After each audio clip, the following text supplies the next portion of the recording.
Kalau kita punya iman, kita mampu berbuat baik sama semua orang. Karena Tuhan Yesus adalah sosok kebaikan bagi dunia.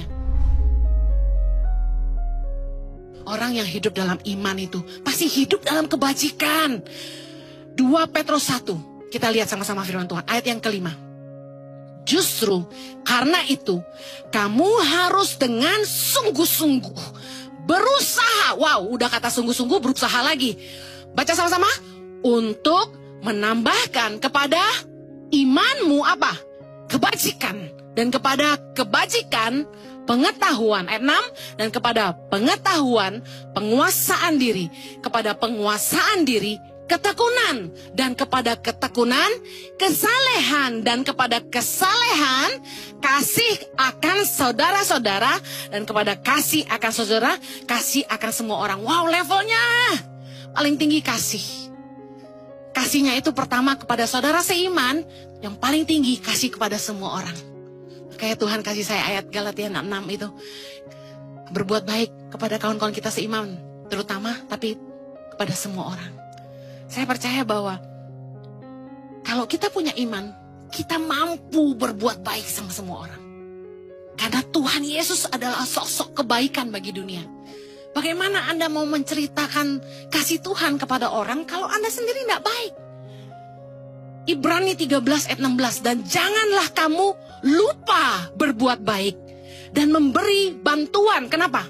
Sebab korban-korban yang demikianlah yang berkenan kepada Allah. Anda ingin memberikan korban yang berkenan kepada Allah? Orang-orang yang beriman pasti fokusnya gini. Bagaimana hidupnya berkenan kepada Allah?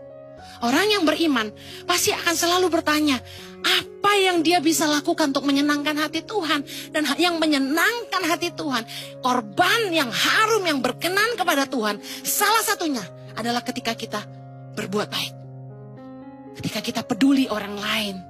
Amsal 19 ayat 17 berkata, siapa menaruh belas kasihan kepada orang lemah, memiutangi Tuhan yang akan membalas perbuatannya itu. Wow, ini iman yang keren.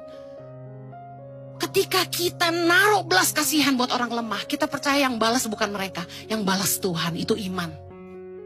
Orang kalau nggak punya iman nggak akan baik sama orang. Orang yang nggak punya iman akan ngomong gini, nggak ada urusan lu sama gue, lu susah salah lu sendiri. Tapi orang yang punya iman percaya firman Tuhan, bahwa ketika aku menaruh belas kasihan pada orang lemah, aku memiutangi Tuhan, yang pasti akan membalasnya. Katakan amin. Orang yang baik peduli sama keluarganya. Tadi saya sudah ngomong. 1 Timotius 5 ayat 4. Tapi jikalau seorang janda mempunyai anak atau cucu, hendaknya mereka itu pertama-tama belajar berbakti kepada kaum keluarganya sendiri. Pelayanan dimulai dari mana? Katakan keluarga. Membalas budi orang tua dan nenek mereka. Harusnya kakek nenek, terjemahan Indonesia salah.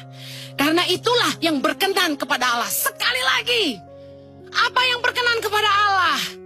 Ketika kita mengurus orang tua kita, mengurus kakek nenek kita, kita pelihara keluarga kita, jadi berkat buat kaum keluarga kita.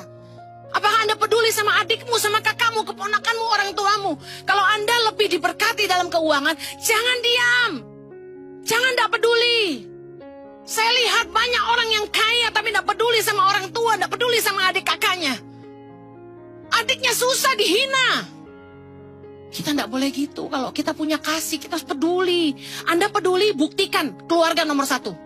Anda nabur buat gereja, nabur buat NTT, nabur buat Papua. Yang kelihatan depan mata, pembantumu aja kamu gaji kecil sekali. Anda pengen orang miskin Indonesia berkurang kemiskinannya? Pengen tak berkontribusi? Mau nggak? Gaji pembantumu dengan benar.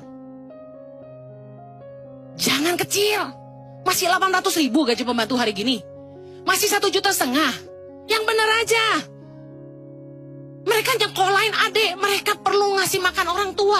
Orang tua rumahnya tuh udah mau roboh. Anda bangunin nggak? Kita omong kosong. Makan di restoran bayar 1, 2 juta, 3 juta, 4 juta. Hahaha. Orang tidur kehujanan. Kita nggak peduli. Kita bilang kita punya iman. Kita punya kasih.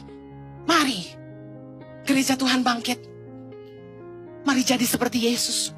Kisah Rasul 10:38 berkata, yaitu tentang Yesus dari Nazaret, bagaimana Allah mengurapi dia dengan Roh Kudus dan kuat kuasa. Dia yang berjalan berkeliling berbuat baik. Wow. Dan menyembuhkan. Keren gak sih? Anda berjalan berkeliling sambil berbuat baik gak? Atau berbuat yang baik-baik? Ayo, umat Tuhan, nyatakan imanmu dalam kasihmu.